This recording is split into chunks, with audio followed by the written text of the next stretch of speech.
अस्सलाम वालेकुम। मेरा नाम शबाना है और मैं आपको किचन स्किल्स में खुशामदीद कहती हूँ। आज मैं आपको लाहौर के मशहूर पेड़े वाली लस्सी बनाने की मज़ेदार तरकीब बताऊँगी। इसलिए 2 अदद मैंने लिए ये पेड़े, 3 चमचे बादाम का पेस्ट है।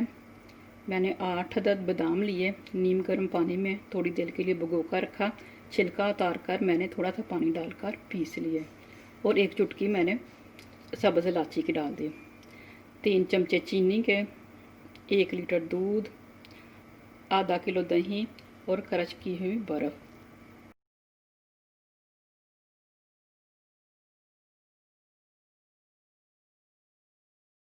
सबसे पहले हम दूध डालेंगे।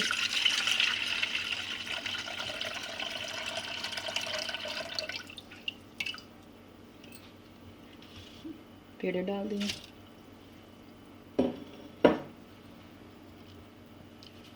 दही डाल दिया,